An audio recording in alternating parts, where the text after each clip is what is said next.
Welcome students, আশা করি তোমরা সকলেই খুব ভালো আছো। জ্ঞানজ্যোতি কোচিং সেন্টার পক্ষ থেকে তোমাদের সবাইকে আরো একবার স্বাগত। তো আমি মীরা ম্যাম, আমি আজ তোমরা যারা যারা এসকেবি ইউনিভার্সিটির আন্ডারে পড়ছো, তোমাদের ফার্স্ট সেমিস্টার মাইনর যে বেঙ্গলি পেপার রয়েছে সেই সিলেবাস ভিত্তিক যেই টপিকটি নিয়ে আমি তোমাদের সঙ্গে আলোচনা করব, সেটা তোমরা স্ক্রিনে দেখতে পাচ্ছ দেওয়া রয়েছে। মাসিক পত্রিকা যে রয়েছে সেই মাসিক পত্রিকা নিয়ে কিন্তু আজ তোমাদের সঙ্গে আমি আলোচনা করবো, ঠিক আছে। এর আগের ক্লাসে কিন্তু আমি তোমাদের প্রত্যেকটা সিলেবাসের মধ্যে যে সমস্ত টপিক রয়েছে প্রত্যেকটা ধরে ধরে কিন্তু পার্টে পার্টে আলোচনা করছি। এখন সাপ্তাহিক পত্রিকার আলোচনার মধ্যে আমি চলে আসছি, যেখানে মাসিক পত্রিকার পার্ট রয়েছে, এটা নিয়ে আলোচনা করছি। আগের ভিডিওগুলি যদি তোমরা না দেখে থাকো, অবশ্যই সবকটা ভিডিও তোমরা দেখার চেষ্টা করবে, ঠিক আছে। তাহলে ক্লাসটা শুরু করার পূর্বে আগে তোমাদের সঙ্গে একটা খুবই গুরুত্বপূর্ণ ইনফরমেশন আমি আলোচনা করে দিয়ে যাই।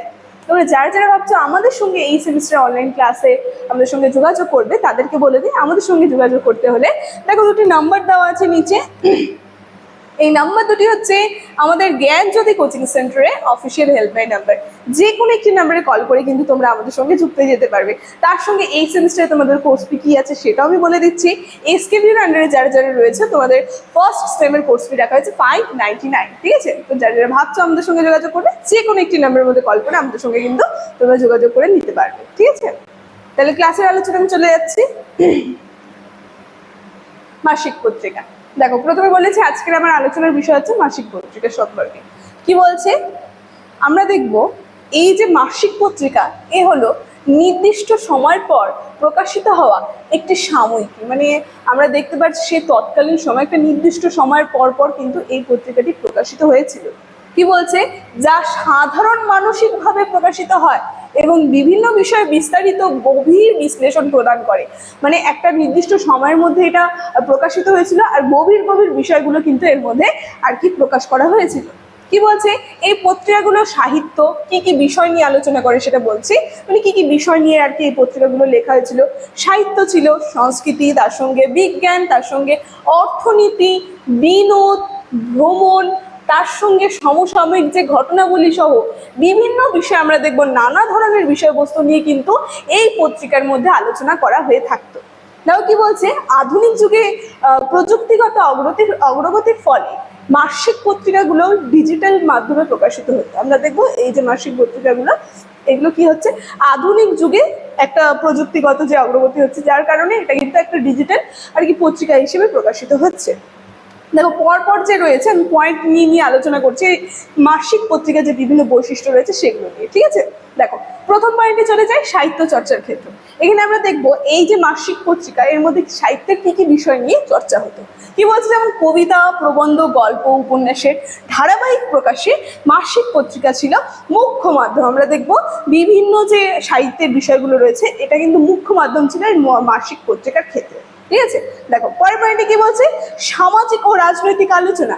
আমরা দেখবো এই যে মাসিক পত্রিকা রয়েছে এর মধ্যে জাতীয়তাবাদ, তার সঙ্গে নারী শিক্ষা, সমাজ সংস্কার ইত্যাদি বিষয় নিয়ে কিন্তু আলোচনার মঞ্চ হিসেবে কাজ করেছিল এই মাসিক পত্রিকা, ঠিক আছে। পরের পয়েন্টে কি বলছে আমরা দেখে নিই।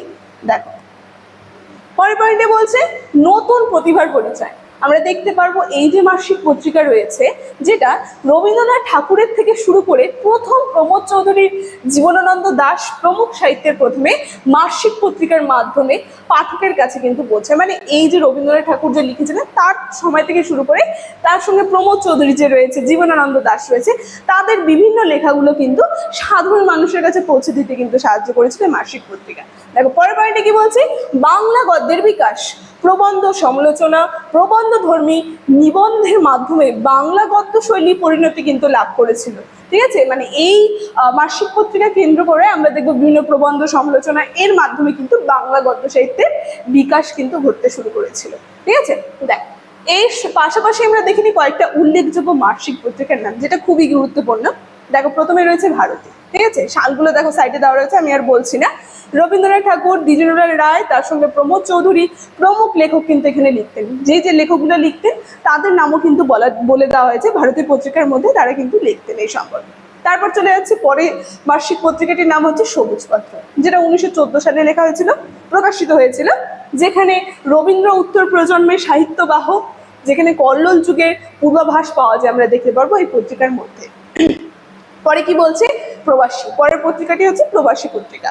এখানে কি বলছে, রামানন্দ চট্টোপাধ্যায় সম্পাদিত সাহিত্য, সমাজ, রাজনীতি, সংস্কৃতি সমন্বিত পত্রিকা কিন্তু এই প্রবাসী পত্রিকা ছিল। ঠিক আছে, পরে কি বলছে, কল্লোল পত্রিকা। এখানে আমরা দেখতে পারবো যেটা 1923 সালে প্রকাশিত হয়েছিল। এর মধ্যে আধুনিকতার সূচনা, নতুন কবি লেখকের আত্মপ্রকাশের ক্ষেত্র কিন্তু ছিল এই কল্লোল পত্রিকা। ঠিক আছে, দেখো এর ঐতিহাসিক গুরুত্বটা আমি দেখিনি, সব পত্রিকাও কিন্তু আমি বলে দিলাম যে সমস্ত মাসিক পত্রিকাগুলো ছিল।